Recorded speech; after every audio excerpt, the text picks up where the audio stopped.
सुधा समाधान।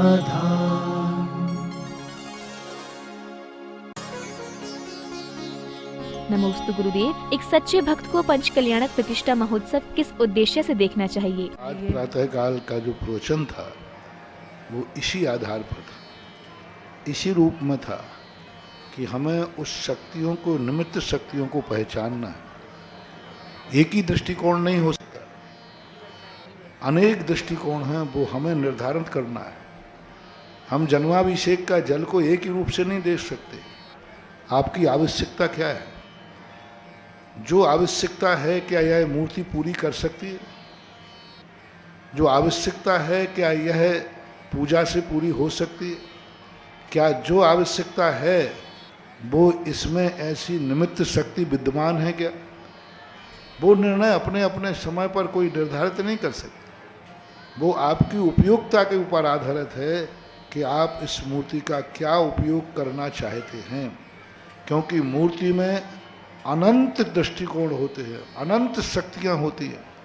कौन सी शक्ति आपको प्रकट करना है? जैसे आपके मोबाइल में अनेक प्रकार के चैनल होते हैं, अनेक, लेकिन वो निर्णय आपको करना है कि आपको कौन सा चैनल चालू करना है। इन मूर्तियों से कौन सी शक्ति प्राप्त करना है, वो सब भक्त के ऊपर आधारित है। नाना प्रकार की स्थितियों में नाना रूप। सुबह मैंने स्पष्ट बताया जन्म के अभिषेक के क्या फल है, और जब पंच कल्याणक की प्रतिष्ठा हो जाएगी तब क्या फल होगा। अभी देखना, आज जन्म के अभिषेक का फल बता। अब जिस दिन ये प्रतिष्ठा हो जाएगी, किस दिन पूर्ण प्रतिष्ठा हो जाएगी? 5 तारीख को। 5 तारीख के बाद यह मूर्ति का अभिषेक, यह मूर्ति अपना रूप बदल देगी, अपनी शक्तियाँ बदल देगी। वो सारे चैनल बंद हो जाएंगे जो जन्म कल्याणक के समय थे। वो सारे शक्तियाँ ब्लॉक हो जाएंगी, लॉक हो जाएंगी, और एक ऐसी नई शक्ति लेकर के 5 तारीख के बाद ये मूर्ति इतनी ऊर्जावान हो जाएगी कि इसके अभी तक इस मूर्ति पर जल ढालोगे वो इतना पावन नहीं है, वो आपके लिए पावन है। लेकिन 5 तारीख के बाद ये मूर्ति इतनी एनर्जी, इतनी पावन हो जाएगी कि इसकी मूर्ति पर गिरा हुआ जल मुनिराज भी अपने मस्तक पर धारण करेंगे। अब मुनिराज जब मस्तक में, अभी योग्यता नहीं है इस मूर्ति में, अभी वो शक्ति चालू नहीं हुई, अभी वो पवित्रता का चैनल चालू नहीं हुआ। वो चैनल होगा 5 तारीख के बाद। यही पाषाण होगा, यही सब कुछ होगा, लेकिन 5 तारीख के बाद यह मूर्ति अपना रूप बदल देगी। अपने द्वारा स्पर्शित गंधोदक को इतना पावन और पवित्र करेगी कि मुनिराज भी एक बूंद गंधोदक के लिए रखकर अपने जीवन को धन्य करेंगे। बिंदु रेकोपि नृणाना, पूज्यवर मांगनंदी महाराज ने कहा कि प्रतिष्ठा के बाद, और वो भी पहला गंधोदक। प्रतिष्ठा जब होती है, प्रतिष्ठा के जमा जो सूर्य मंत्र दिए जाते हैं, प्रथम गंधोदक का बहुत बड़ा महत्व होता है। प्रथम गंधोदक में शक्ति होती है, और जो पहला जो अभिषेक होगा उस मूर्ति का 1008 कलशों से। अभी दोपहर में चर्चा कर रहे थे, तारीख समय आप बता देना। पहला जो अभिषेक किया जाएगा, ऐसे व्यक्ति 1008 मंत्र बोले जाएंगे। एक परिवार 108 कलश करेगा। एक कलश से 108 नहीं, अलग अलग 1008 के।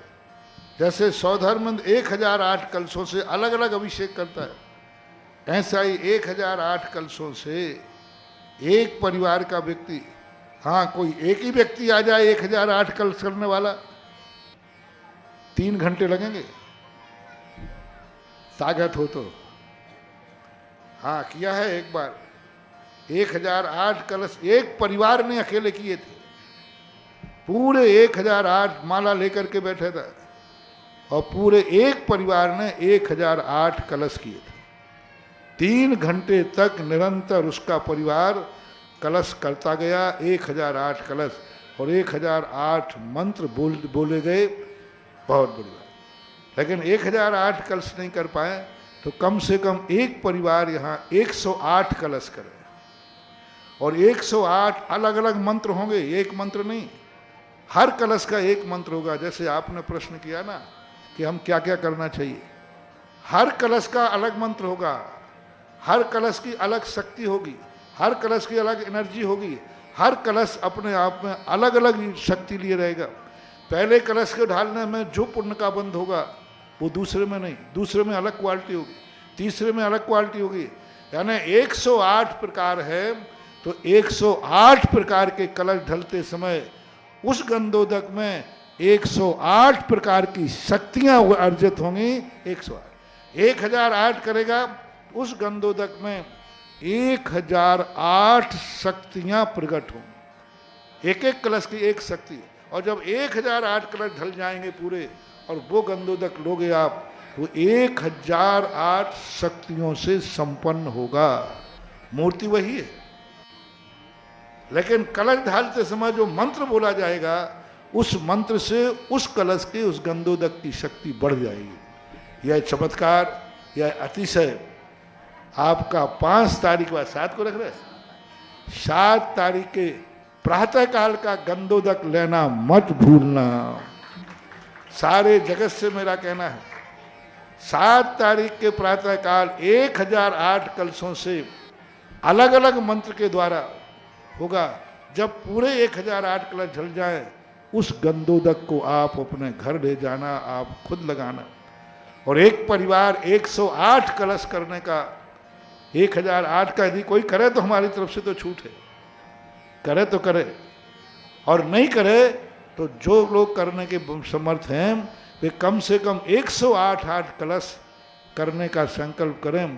पहली बार इस मूर्ति का, मैंने पहले कहा मध्य प्रदेश की सबसे बड़ी मूर्ति अभी वर्तमान में प्रतिष्ठित हो रही है, तो ये मूर्ति हो रही है। तो ऐसी मूर्ति का अपन 7 तारीख को यह मूर्ति अपने अनेक रूपों में प्रकट होगी, अनेक शक्तियां प्रकट होंगी।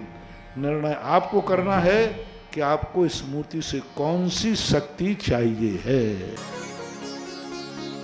नमोस्तु गुरुदेव। यदि कोई किसी कारणवश आत्महत्या करता है तो 6 महीने का सूतक पूरे कुटुंब को लगता है या मात्र उस परिवार को? कुटुंब में इसके संबंध में शास्त्र में ऐसा कोई अलग से डिवाइडेशन नहीं दिया।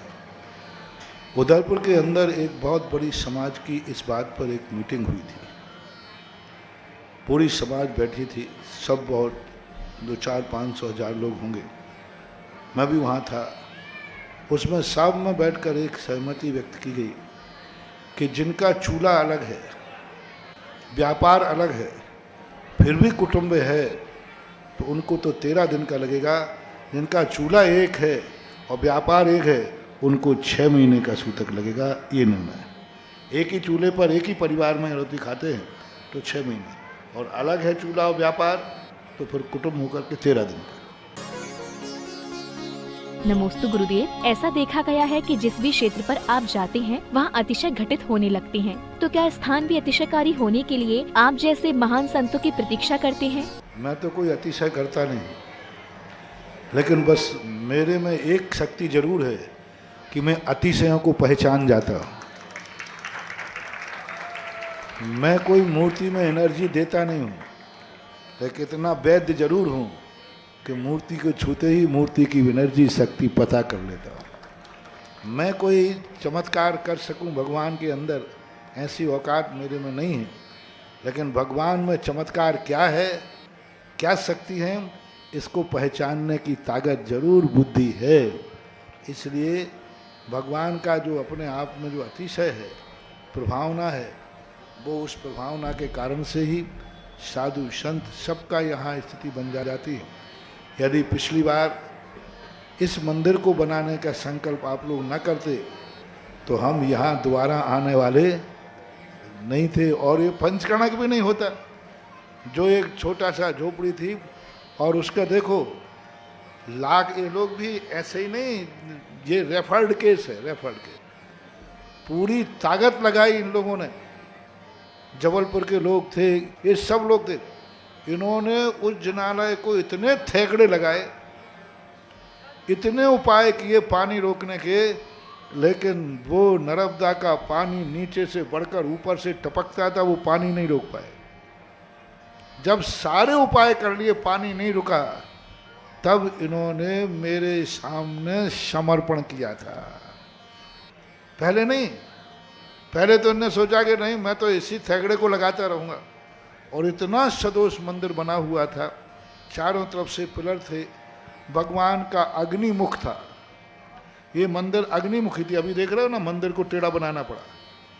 पहले मंदिर सीधा बना था, यानी अग्निमुख था। तो अग्निमुख मंदिर हो और बहुत दोष थे, तो इन्होंने कब इस मंदिर ने सोचा ये बनिया ऐसे तो मानेंगे नहीं, ये तो ऐसे ही गाड़ी चलाते रहेंगे। तो उस मंदिर में ऐसे छेद हुए कि लाख उपाय करने पर पानी नहीं रुका। पानी नहीं रुका तो इन्होंने समर्पण किया। समर्पण के चलते हुए, लेकिन वो पानी बंद हुआ नहीं और आज ये जिनालय बन गया। अनेक निमित्त और भावनाएं हैं। देखो, हमें सब चीज़ें याद रखना पड़ती हैं। कभी कोई प्रश्न कर दे तो ऐसा होता है। नमोस्तु गुरुदेव। गृहस्थाश्रम में रहकर अपने कर्तव्यों का पालन करते हुए आत्म कल्याण करने के लिए हम अपने अंदर साहस और इच्छा शक्ति को कैसे जगाएं? जब कर्तव्य की बात आती है तो पहला तो कर्तव्य ही एक धर्म है। कर्तव्य को आप धर्म से अलग न करें। कर्तव्य भी एक धर्म है। एक माँ है, उसका कर्तव्य है कि बेटे को अच्छे संस्कार दें, बेटे का हित करें, ये भी एक धर्म है। आप गृहिणी हैं तो आप घर को किस प्रकार संस्कार दे सकते हैं, ये भी आप एक का धर्म है। एक परिवार का मुखिया है, उसका भी ये धर्म है कि हम परिवार को कैसे सुसंस्कारित करें। तो धर्म के अनेक रूप होते हैं। कर्तव्य भी एक धर्म है। उस कर्तव्य को करते हुए व्यक्ति ये दृष्टि रखे कि कभी ऐसा समय आए कि इन कर्तव्य रूपी धर्म से उठ करके हम उस वास्तविक उपादेय धर्म को प्राप्त करें, तो वे बात अलग है। लक्ष्य में रखिए और कर्तव्य के साथ में जितना समय मिलता है अपने उपादेय धर्म को दृष्टि में रखिए। नमोस्तु गुरुदेव। इंसान अपना वह चेहरा तो खूब सजाता है जिस पर संसार की नजर होती है, लेकिन वह अपनी आत्मा को सजाने की कोशिश क्यों नहीं करता जिस पर भगवान की नजर होती है? ये उसकी भूल है, क्योंकि इंद्रियों से तक ही जिसकी पहुंच है वह शारीरिक सौंदर्य को ही देख लेता है। और जो अतीन्द्रिय सुख की तरफ, अतीन्द्रिय की तरफ चले जाते हैं, वो शारीरिक श्रृंगार न करके आत्मा का श्रृंगार करते हैं। गुण जब प्रकट होने लग जाते हैं वो आत्मा का श्रृंगार होता है। क्यों नहीं करता है? तो उसका एक भूल है कि उसको तत्व ज्ञान नहीं है। उसकी एक भूल है कि वह अपने आप में कर्म के अधीन है, इंद्रियों के अधीन है, प्रमाद में है। तो क्यों शब्द तो हमारे लिए खुद सोचना पड़ेगा। कोई अलग से कोई ऐसी शक्ति नहीं है जो तुम्हें इस सोचने के लिए बाध्य कर रही हो। वो तो स्वयं व्यक्ति को सोचे और तत्व ज्ञान प्रकट हो, तब ये बात बन सकती है। नमोस्तु गुरुदेव। क्या पुण्य भी प्रतीक्षा के बाद ही प्राप्त होता है? कर्म जो हैं बहुत कम होते हैं जो सुनिश्चित होते हैं। बहुतायत कर्म हमारी जागरूकता पर आधारित है। यदि हमारी जागरूकता हो तो अतीत का छुपा हुआ पुण्य आज भी उदय में आ सकता है। और जो पुण्य दूसरे मार्ग में फलीभूत होने वाला था, उसको यदि परिवर्तित कर दे तो अच्छे मार्ग में आ सकता है। जैसे व्यक्ति के पास धन आया, यदि उसको कुसंगति मिल जाए तो वह धन से गलत कार्य कर सकता है, और यदि उसी समय किसी अच्छी संगति मिल जाए तो वह धन से अच्छा कार्य कर सकता है। आप लोगों के पास धन तो था ही और वो कहीं ना कहीं तो खर्च होता ही, लेकिन जैसे ही पंचकर्णक का निमित्त हुआ वो धन पाप की तरफ ना जाकर के पुण्य की तरफ मुड़ गया। धन तो कहीं ना कहीं जाते। तो ये सुनिश्चित कर्म ने नहीं किया, हमारी जागरूकता ने किया। हमने निमित्त को पहचाना, तुमने गुरु की वाणी पर विश्वास किया, उस विश्वास के कारण से यह सब हुआ। पुण्य ही होता तो आप घर बैठ रहे थे गौरी घाट में, वहाँ तो महाराज अंजलि लेकर जाने वाले नहीं थे। वहाँ से यहाँ तक आने का पुण्य किया, उस पुण्य से ऐसा निमित्त बन गया। तो उपादान निमित्तों को मिलाता है, निमित्त मिलते नहीं हैं, क्योंकि निमित्त की नहीं पड़ी है कि कोई कल्याण करे। उपादान के अंदर जागरूक होना चाहिए कि जिस निमित्त से मेरा कल्याण होना है उस निमित्त को पहचाने और उस निमित्त का सानिध्य प्राप्त करें। नमोस्तु गुरुदेव। जन्म कल्याणक के समय सौधर्म इंद्र 7 कदम आगे आकर ही क्यों नमस्कार करता है? 7 कदम का एक नियोग है, क्योंकि जहाँ तक वह व्यक्ति अपना बैठ करके अपनी व्यक्ति की परछाई पड़ती है, व्यक्ति की जो ऊंचाई होती है वह उसकी ऊंचाई 7 हाथ की होती है सौधर्म में, और अपनी सामान ऊंचाई, उस ऊंचाई को अपन सामान लेके बैठे हैं, तो उस ऊंचाई को पार करके जो हमारी विशुद्धि होती है, उस कारण से एक नियम बनाया गया। और एक सामान्य रूप से 7 कदम पर एक विशेष रूप से अपनी शरीर की छाया आदि से रहित उस स्थान को वह करता है। और दूसरा ये मानना चाहिए नियोग है। जैसे 7 फेरी क्यों दी जाती हैं, तो अपन अनेक प्रकार के विचार रखते हैं, बाकी ये नियोग है। 3 प्रदक्षिणाएं क्यों देते हैं, ये नियोग की परिणति है। फिर अपन उस पर तत्व चिंतन स्थापित कर देते हैं, पर वहाँ वो सिंहासन से 7 कदम उठ करके भगवान को वहीं से नमस्कार करता है, ऐसा मानो। नमोस्तु गुरुदेव। कुछ लोग सारी जिंदगी दूसरों को दुख देने एवं परेशानी खड़ी करने में लगे रहते हैं, लेकिन हम उसे पाप कर्म का उदय मानकर खुशी खुशी सह लेते हैं, परंतु वे हमेशा दुखी रहते हैं। गुरुदेव, ऐसा कौन से कर्मोदय के कारण होता है? आप उनकी चिंता मत करें, आप अपनी क्षमता का ध्यान रखें। उनका क्या होगा वो पूछेंगे तब बता देंगे। आपको उसकी क्या होगा ये पूछ करके आप चाहते हैं कि आप ये कह दें कि उसकी दुर्गति होगी, तो आपको मज़ा आ जाएगा, तो आपकी क्षमता खत्म हो जाएगी। आपको तो यही सोचना है कि हम तो क्षमता धरें, जो हमारे प्रति बुरे भाव कर रहा है उसका भी कल्याण हो, ये भावना भाव, इसी में तुम्हारी बात है। और अब मैं कह नहीं सकता कि तुम्हारे प्रति बुरा भाव कर रहा है उसका कल्याण होगा, नहीं तो सब लोग एक दूसरे के प्रति बुरे भाव करेंगे। आपका कर्तव्य है कि आप अपने दुश्मन के संबंध में क्यों जानना चाहते हैं कि जो आपका बुरा कर रहा है उसका क्या होगा। इसका अर्थ है कि आपके मंदिर में भी कसाय है, ये मेरा बुरा कर रहा है तो इसका भी बुरा होवे। यही आप सुनने के लिए प्रश्न कर रहे हैं, यही झलकता है कि आपकी क्षमता भाव नहीं है, आप मजबूरी में सहन कर रहे हैं। आप मजबूरी में क्षमता भाव धारण किए हैं, आप मजबूरी के अंदर कुछ बोल नहीं पा रहे हैं, वो कर रहा है, आप सहन कर रहे हैं। ये आपका प्रश्न से आपकी अंदर की कसाय झलकती है और आपकी मजबूरी झलकती है। सुधा समाधान।